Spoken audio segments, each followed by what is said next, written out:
کہ رجب کی 27 کی رات کو خاص طور سے شب معراج منایا جاتا ہے۔ الاسراء والمعراج، مسجد سج رہی ہے اور تیاریاں ہو رہی ہے، اور بہت سارے لوگ سال گزرنے کے بعد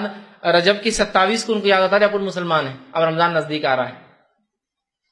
اب مسلمان ہیں، اپن نمازیں شروع کرنا رجب آ رہا ہے، پھر 15 کو ایک اور نئی رات مناتے ہیں شب برات، پھر یاد آتا ہے اب تو رمضان بہت نزدیک، 15 دن سدھر جاؤ، اور پھر آ جاتے ہیں رمضان، اور جب رمضان آتے ہیں اور اصلی رات آتی ہے تو ڈپلیکیٹ راتوں کے چکر میں اصلی رات ہاتھ سے چلی جاتی ہے۔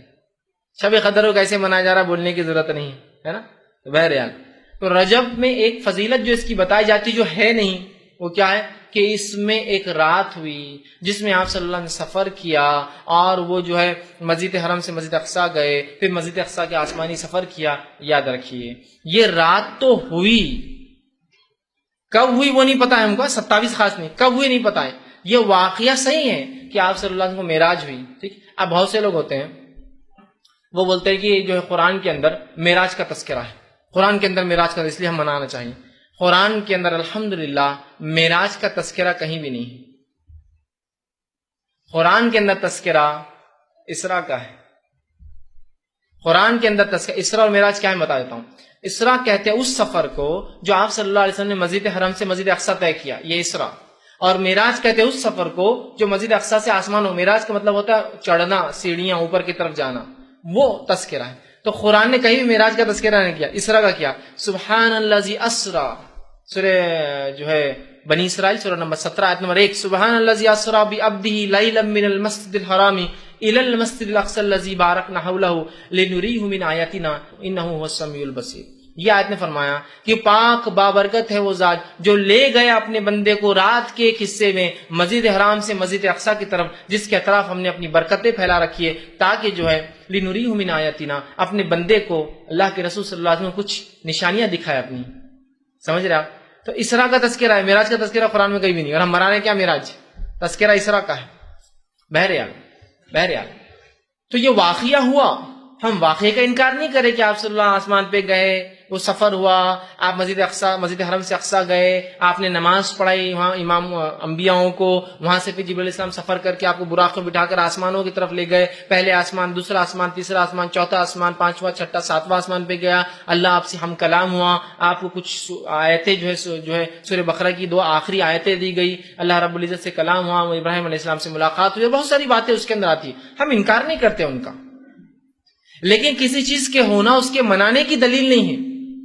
نہیں واقعہ ہوا مطلب منایا جائے گا، تو پھر فتح مکہ ہوا تو وہ بھی مناتے،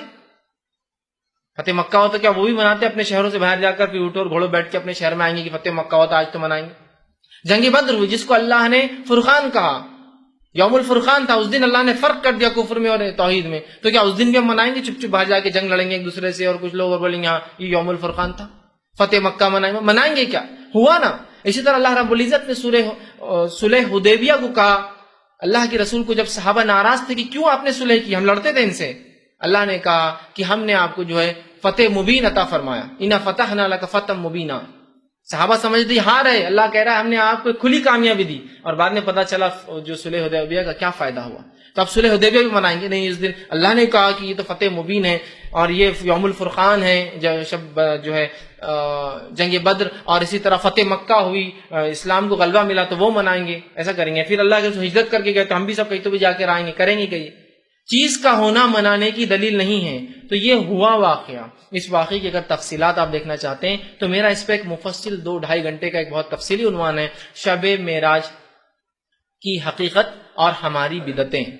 یہ آپ دیکھ لیں۔ اس کے بعد شب برات آئیں گے، اس پہ میرا ایک لیکچر ہے شب برات کی حقیقت اور ہماری بدعتیں، اور تیسری رات جو منائی جاتی ہے جو حقیقی ہے اس کے اوپر ہی میرا ایک لیکچر ہے شب قدر کی اہمیت اور ہماری غفلتیں، اس کو ضرور آپ دیکھیں۔ تو شب معراج کی حقیقتیں اور ہماری بدعتیں، اس میں نے بہت تفصیلی رکھا ہے کہ کسی چیز کا ہونا منانے کی دلیل نہیں۔ بہرحال تو اب اس رات کو یاد رکھیے، اس رات کو نبی اکرم صلی اللہ علیہ وسلم کے ساتھ وہ معجزہ ہوا جو آپ لے گئے، یہ رات 27 رجب تھی، اس کے بارے میں کوئی دلیل ثابت نہیں ہیں۔ اس معاملے میں امام نووی رحمہ اللہ نے 10 اقوال نقل کیے، 10 الگ الگ قول علماء کے نقل کیے، جن کے اندر سے ایک یہ ہے کہ جس سال آپ کو نبوت ملی اس سال یہ رات ہوئی، دوسرا قول یہ نبوت کے 5ویں سال، تیسرا قول یہ نبوت کے 8ویں سال، نبوت کے 10ویں سال، ہجرت سے 8 مہینے پہلے، ہجرت سے 16 مہینے پہلے، ہجرت سے 12 مہینے پہلے، ہجرت سے 14 مہینے پہلے،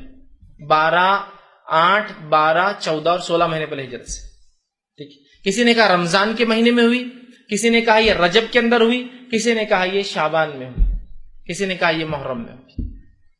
کوئی قول نہیں۔ تاریخ کے معاملے میں اختلاف کب ہوا اس میں بھی اختلاف، اور صحابہ میں سے بہت کم اقوال اس تعلق سے ملتے کب ہوا، یاد رکھیے۔ تو یہ رات کب ہوئی اسی کوئی دلیل نہیں۔ اب ہم نے دیکھی، میں ہمیشہ یہ کہتا ہوں کہ بہت ساری باتیں ایسی ہے جو کس کو نہ پتہ چلی، شاید اللہ رحم کرے ہم پر، اللہ معاف کرے، شاید جبرائیل علیہ السلام نے آ کر ہندوستانی پاکستانی لوگوں کو بتا کے چلے کہ تمہارے لیے یہ فکس کر دیا گیا ہے۔ جیسا 27 کو معراج ہوئی، دنیا اختلاف کر رہی ہے، صحابہ میں اختلاف ہے، محدثین میں اختلاف ہے، ہندوستانیوں کو پکا پتا ہے 27 رجب۔ اسی طرح جو ہے شب قدر کب ہے اس کو تلاش کرنے کا حکم ہے۔ جو آخری حدیث ملتی ہے اس کے تعلق سے وہ یہ ہے کہ اسے رمضان کی آخری عشرے کی طاق راتوں میں تلاش کرو، مطلب 5 میں سے کوئی ایک۔ لیکن شاید ہندوستان میں آ کے جبرائیل علیہ السلام بول کے گئے کہ تم لوگوں کے لیے 27 ہے، لہذا تم لوگوں کو سہولت تاکہ تم آرام سے جو عمل کر لو، کم وقت میں زیادہ کر لو، تو ہم تو برابر 27 کو منا رہے ہیں شاید۔ دیکھیے نا، یہاں اختلاف ہے، یہ رات کب ہوئی، معراج کب ہوئی، ہمارے پاس پکا ہے کب ہوئی، 27 رجب۔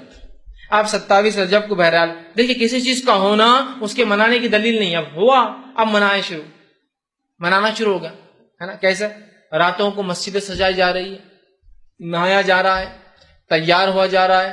انتظام کیا جا رہا ہے، مخصوص پکوان اور میٹھے، اور ظاہر سے کوئی بدعت بغیر میٹھے کی تو کمپلیٹ ہوتی نہیں ہے، مخصوص میٹھے بنائے جا رہے ہیں، اسی طرح جو ہے مخصوص لباس بنائے جا رہے ہیں، مخصوص رکعت میں تعداد میں راتوں کی نماز، جیسے 100 رکعت نماز، یا پھر ایک نماز ہوتی ہے کہ جو زندگی بھر کے نمازیں چھوٹ گئے، ٹھیک،